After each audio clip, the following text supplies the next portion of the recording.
ಪುತ್ತೂರು ಶ್ರೀ ಮಹಾಲಿಂಗೇಶ್ವರ ಸ್ವಾಮಿಯನ್ನು ಮನದಲ್ಲಿ ಸ್ಮರಿಸಿ ಧ್ಯಾನಿಸಿದರೆ ಸಾಕು, ಎಲ್ಲ ಕಾರ್ಯಗಳು ವಿಘ್ನವಿಲ್ಲದೆ ನೆರವೇರುವುದು ಖಂಡಿತ.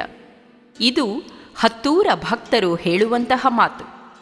ಶುಭ ಕಾರ್ಯಗಳು, ಕಷ್ಟ ಕಾರ್ಯಗಳು, ಯಾವುದೇ ವಿಚಾರಗಳು ಶ್ರೀ ಮಹಾಲಿಂಗೇಶ್ವರನ ದಯೆಯಿಂದಲೇ ಸುಖಪ್ರದಾಯಕವಾಗಿ ನಡೆಯುತ್ತದೆ.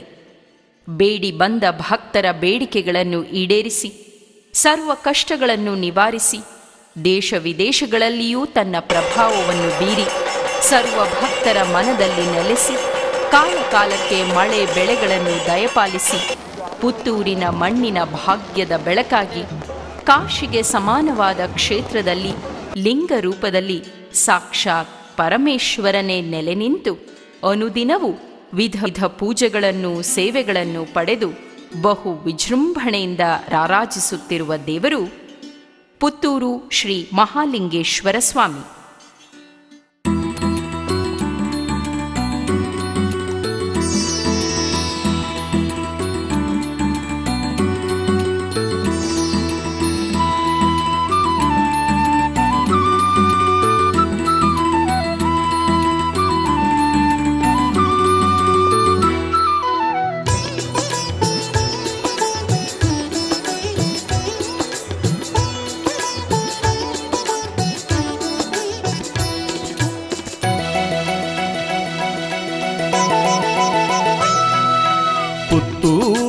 ಮುತ್ತು ಶ್ರೀ ಮಹಾಲಿಂಗೇಶ್ವರ, ಹತ್ತೂರ ಭಕ್ತರ ಪಾಲಿಸು ಶಂಭೋ ಶಂಕರ.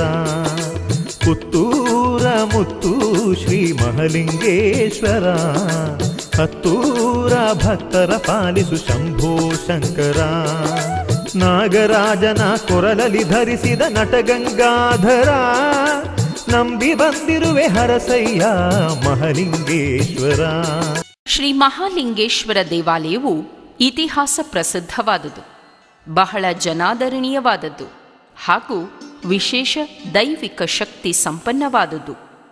ಇಲ್ಲಿ ತನ್ನ ಪತ್ನಿ ಪಾರ್ವತಿ, ಪುತ್ರರಾದ ಗಣೇಶ, ಸುಬ್ರಹ್ಮಣ್ಯ ಮತ್ತು ವೀರಭದ್ರ, ಅದರಂತೆ ಶಾಸ್ತಾರ ಹಾಗೂ ಅನೇಕ ಶಿವಗಣಗಳ ಸಮೇತನಾಗಿ ಇಲ್ಲಿಯ ಪವಿತ್ರ ಲಿಂಗದಲ್ಲಿ ಪ್ರಸನ್ನವಾಗಿರುವ ಶ್ರೀ ಮಹಾಲಿಂಗೇಶ್ವರ ದೇವರು ಅಭಯ ವರದನಾಗಿ ಸರ್ವಾಭೀಷ್ಟ ಫಲಪ್ರದನಾಗಿರುವುದು ಸರ್ವರಿಗೂ ವಿದಿತವಾದದ್ದೇ. ಈ ದೇವಾಲಯವು ಪೂರ್ವಾಭಿಮುಖವಾಗಿದ್ದು ಮುಂಭಾಗದಲ್ಲಿ ವಿಶಾಲವಾದ ಬಯಲು ಪ್ರದೇಶವನ್ನು ಹೊಂದಿದ್ದು ಅದರ ಅಂಚಿನಲ್ಲಿ ಒಂದು ರುದ್ರಭೂಮಿಯೂ ಇದೆ. ಶಿವಾಲಯದ ಎದುರಿಗೆ ರುದ್ರಭೂಮಿ ಇರುವುದು ಅಪರೂಪ. ಕ್ಷೇತ್ರಕ್ಕಿದು ಶಕ್ತಿವರ್ಧಕವಾಗಿದೆ. ಪ್ರಸಿದ್ಧವಾದ ಕಾಶಿ ಕ್ಷೇತ್ರದಲ್ಲಿ ಶ್ರೀ ವಿಶ್ವನಾಥನ ಎದುರು ರುದ್ರಭೂಮಿ ಇರುವುದು ಬಿಟ್ಟರೆ ಬೇರೆಲ್ಲೂ ಇಲ್ಲ. ಇದ್ದರೆ ಅದು ಈ ಪುಣ್ಯಕ್ಷೇತ್ರ ಪುತ್ತೂರಿನಲ್ಲಿ ಮಾತ್ರ.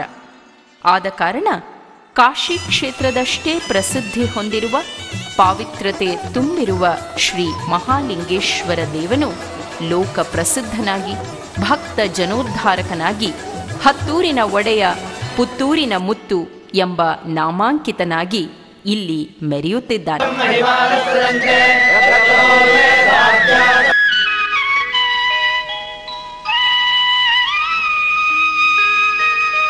ಶಿವ ಶಿವ ಶಿವ ಪಂಡ ಮಾಲಿಂಗೇಶ್ವರೇ, ನಮ್ಮ ಮಸಣದೆದುರು ಪುತ್ತೂರುದ ಈಶ್ವರೇ.